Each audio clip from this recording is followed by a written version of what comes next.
I'm Lynn. I'm Amanda. And this is the Pursuit of Badasserie, the podcast. We're cutting through the fluff and cracking open what it really takes to build a business and life that you actually want. No gurus, no gatekeeping, just real talk, big action, and the badass energy you need to scale and slay. Some episodes, it's just us. And sometimes we bring on powerful guests with stories that'll hit home. Either way, this is not about playing small. It's about going all in. Let's get after it. Hey, I'm Lynn. And I'm Amanda. Welcome to the Pursuit of Badasserie, the podcast. Listen, everyone loves to talk about their big launches and their viral wins and their big sales and all those moments that everything clicks and works. But today we're talking about that space in between, the slow seasons, the awkward pauses, and the months that absolutely feel flat in your business. So let's talk about the truth about what happens in between the peaks of your business. Well, the first thing, before we even get into that, we cannot stress enough that it is normal. Growth is cyclical. It's going to have the peaks and the valleys. If you don't, something's wrong. In my personal opinion, I don't know if Amanda feels the same, but in my personal opinion, that's part of growth. I think maybe not wrong. Maybe wrong is the wrong word to use, but that you're not pushing growth, right? When it's just like smooth sailing. So where the peaks are going to show like results of the seeds that you planted, I believe that valleys kind of show your resistance, but also show you your weak spots. Like, what do you need to do? Even the peaks can as well, but the valleys are where you can start working on the holes, if you would. But there's so many different things. It's just, peaks in the valley. Well, I think it's also just important to redefine what growth really means, because it's not always looking like more sales and more revenue and all these crazy things happening. Sometimes it's refining your system. Sometimes it's fixing the efficiency or warming up your audience. And it's kind of shifting that mindset of, because we talk about this all the time, that being busy doesn't mean you showing progress. Like, busy does not equal progress, but building can equal progress. And that's really what that growth can look like when you're in these peaks and valleys. I mean, you can't be up all the time, or there's no room for you to reevaluate and to see what's working and what's not. It can't always be working, because then, in my opinion, and I know you just said it too, like something's wrong in your system. Like, there should be a point where you kind of plateau, you reevaluate, and then you grow from there. But if you're constantly growing, to me, it feels like something is lacking in, you're going to hit a really hard like a rude awakening somewhere in there. And I'm not saying that I don't want businesses to grow. I mean, obviously we want to see growth. And if you never see a valley, if you never see a slower part, then there is something that isn't quite right. Well, or like you said, it's going to hit that wall. We look at like those people who have overnight successes and they just skyrocket, right? So they have this really, really steep incline, this really, really steep peak, but they don't have the ability, like with the valleys, to be able to put in the systems to start to build some of the fundamentals and the foundations or strengthen them. And so that's what's missing. And that's really, I mean, we want to do this all the time, but the valleys in between the peaks is a great time, like Amanda said, to really start to look at it. So one of the first things we would do is just do an analysis. Like, we're big on analysis, and say, okay, what can I optimize? So pull your data, pull the sales, pull the leads, the engagement, all of that, and just kind of lay it on the table and say, all right, so what can I optimize during this time? Even in especially if you can optimize things when you are in the peaks, for when you're in the peaks, I should say, when you're in the valley, is really smart, a really smart thing to do. So that way you're not reacting or overreacting or letting too many things fall through the cracks, because it's going to happen, but definitely learning to optimize your efforts during these valleys are going to be a good tip. Oh, absolutely. And then, one of the other things that we often really look at when we're in these lulls in our business, because again, every business has cycles. Every business is going to have a busy season, a rest season, a prep season. That's kind of the natural rhythm of life and your business. And I know a lot of entrepreneurs and small business owners kind of panic when there's in this lull, instead of leveraging that for growth. But one of the things that we often do when we're in more of a lull or we're not in a launch period is, other than optimizing, because absolutely we optimize, but then educating ourselves, like up-leveling our team, up-leveling what we're doing, and then connecting, like strengthening partnerships, reaching out to people, getting more relationships for the next quarter, really talking to people. And I mean, I hate to say like hitting the ground, but it's kind of, you got to do some of the other work too. And we can't always do that in a launch. You can't always be going to 50 networking events, and you can't reach out to as many people, and you can't have as many connections when you're in this hyper launch mode. You don't always have the bandwidth for it. So when you're in those lulls, that's a great way to reconnect, to re-educate, to grow your team, to strengthen your team, and of course to optimize, audit your systems, look at your workflows, look at the client experience overall, and how can you adapt that and improve that for your next cycle, which will come back because it's a cycle. Yeah. And I would add to I forget the terminology used, but reaching out, but the re-engaging as well. So re-engaging people who might have been a part of your network that could be a good resource or that you've just kind of lost touch with, but add in clients in that. So the lull period is also a great time to really just reach out to the clients, do some client engagement. Again, not to sell necessarily, to build the relationship and just to make sure that you're strengthening it, because what you do in the valley can help make the valleys the next time less severe. That's the word. Yeah. Dipper. For those of you not watching on YouTube, a lot of hand signals happening here. Anyway, hand movements. But yeah, absolutely. And it could prepare you for when you're in that growth cycle in a smarter way. Building new assets or instead of just strengthening and reassessing, building the new ones that really need to help strengthen your system. Again, the fundamentals and the foundations in the valleys is where we really, really look at those. We have to fill it in. Our businesses are not set it and forget it. Not one part of it is. Not one part of it is. So in these valleys is where you're looking at your assets, but rebuilding or building new ones even for the next level, redefining, etc. Reaching out for testimonials is another good thing during this time. That could be part of your assets, but also building relationships with the clients.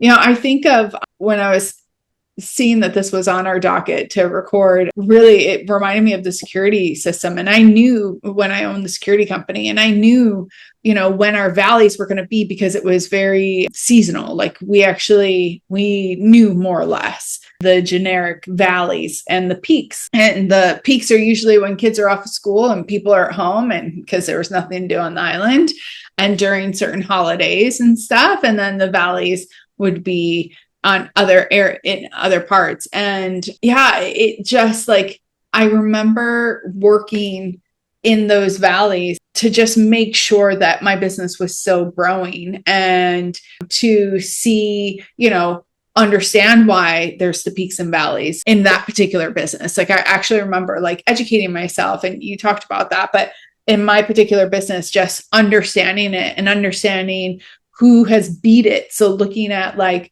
my competitors directly and a bit more removed, and seeing what they're doing to be able to kind of compensate, we'll say, or build, like obviously utilizing the valley, but what are they doing in that valley? This was before the word pivot became so popular in COVID, but what did they do during those valleys?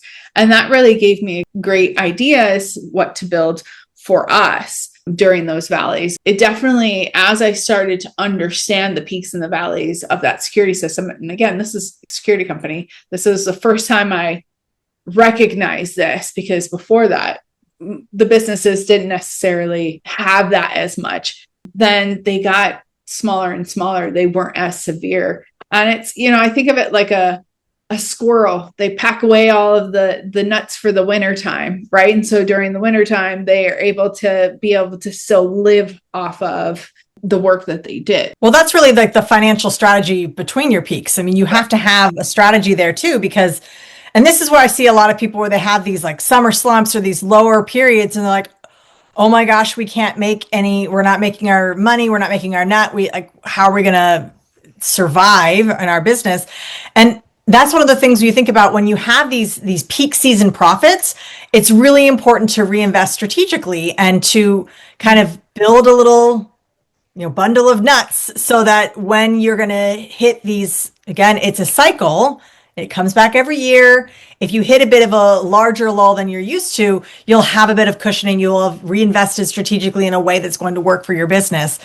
And that goes with the peaks and valleys. You have to think about your finances. It's not this, oh, we made $50,000 this month, so we're going to go to Hawaii as a team. I'm going to get a $50,000 or $10,000 bonus. That's where a lot of people make that mistake, because you see this big influx of cash and you just assume it's going to be there forever, and you forget that the cycle is coming the other way. And so you have to think strategically about where you're putting your finances when you're in these peaks and valleys as well, because when the going's good, that's great. But because it's a sales cycle, because there is a cycle to every business, you have to know that that's coming. And so you put that money aside, you separate it out, you have the money waiting for taxes or whatever it's going to be there for. So that's, part of the strategy behind understanding the space between those peaks. Yeah. I thought of another thing when you were talking, is that also in the valleys, it's a good time to experiment small, maybe with a new offer or pricing or new and you touched on this with networking, but maybe a new networking group. Like, this is the time, because you're not spread so thin, to go ahead and dip your toe into new waters if you would, strategically. Don't just go balls to the wall and do whatever, but be strategic about it, because these valleys give you the ability, the breathing room, especially if you did what Amanda was just talking about with the finances. It gives you a little bit of breathing room to be able to say, I have this amount of time. Because when you start tracking it, you also know, like, the amount of time that you have before you have to start doing, or it starts going up, because it all should be going. Like, even in your valleys, like, your business is still operating. It's just like the efforts, the energy, the sales could be in the valley, but you still should be building at all times, even in the high, even in the peaks. But in that valley, you can go ahead and try to experiment a little bit here and there, or try to release new offers. Absolutely. And I think you touched on the whole idea of this energy that you're spending, like the energy that it takes for you to do things. And, when people are overworking or like too much, launch after launch after launch, that's where you see a lot of people talk about burnout. But one of the best things about having the valleys is that you're leveraging your energy. When you're always constantly putting out fires, how do you grow to the next level? How do you create the space to grow to the next level? And so when you're in these peaks, you might be so inundated with all the other things that come with the big sales that you don't have time to create your next level. So when you're in those valleys, it's a great opportunity to kind of reconnect with your why, get creative again, start thinking about how you can up-level your business from a CEO mindset, not just from like, oh my gosh, we have all this business coming in, I have to take care of. It's not always a fire, but it feels like a fire because it's all that money coming in and it feels more urgent. But when you're in a valley, you have the space to breathe. And sometimes that's where some of the best ideas come from, when you're not in a launch, blinders on, balls to the wall. So valleys can be extremely important for the up leveling of your business from a CEO mindset, just in the amount of space and energy that you use to work constantly in a peak. It's not going to be as productive overall as when you have those little spaces to breathe. Absolutely. Yeah. I'm thinking of two clients that I have that are both product, I would say, /service based, but one's product definitely /service based. And they're both startups, big companies. And I just want to reiterate, because I know Amanda said it earlier, is that the peak isn't always making money. So I'm looking at these two companies, that one I've been working with for a year, the other one I just started with. And the one I'm just starting with, they're launching in December. And it is a peak in effort, right? All hands on deck. Everybody's moving forward to make sure everything is ready. There's a lot of moving parts. That is a peak. That's a peak as in effort, not because they're not generating income yet. So keep in mind, as we're speaking of peak and valleys, it's not always about like you're having all of these sales. It could be that you are doubling down, all hands on deck to launch something new or to step into that next level. But we will have the valley. Like the other one that's a startup that I've been working for a year. I see the peaks and valleys because we haven't launched product to the market because, again, it's a big company. It takes a lot longer to bring things to market in this industry. And so there are times where we could be working 15 hours a day, it feels like, on a certain push to get this product into testing or to decide on a manufacturer or whatever. And then there's these valleys where we're kind of working behind the scenes to keep things going, but we have to wait for these other things to kind of activate before that we can come out of the valley. But there are things that we can do in the meantime in this. So this is a reminder that the peaks aren't always going to look like you getting rained on by all the $100 bills. You know what I mean? So just kind of keep that in mind, because we don't want you to set yourself up for failure, because that goes into another point that I wanted to make. And Amanda was kind of tapping into this, but your mindset when you're in the valley, like, man, the gremlins come out. Those skeletons are like, you did this, you did that. What about this? And it's like that self-doubt, the imposter syndrome. Imposter syndrome, definitely. I mean, it can all happen in the peaks, but a lot of times we're kind of in that fight or flight kind of mode, like push, push, push, push, push. We don't have the capacity to allow it to speak. But when you slow down, those voices get really loud, people. So really minding your mindset during these valleys is really important that's why Amanda and I talk about going back to like the SOPs, the foundations, the metrics, because that gives you a clear picture, not emotions. Emotions don't give you clear pictures.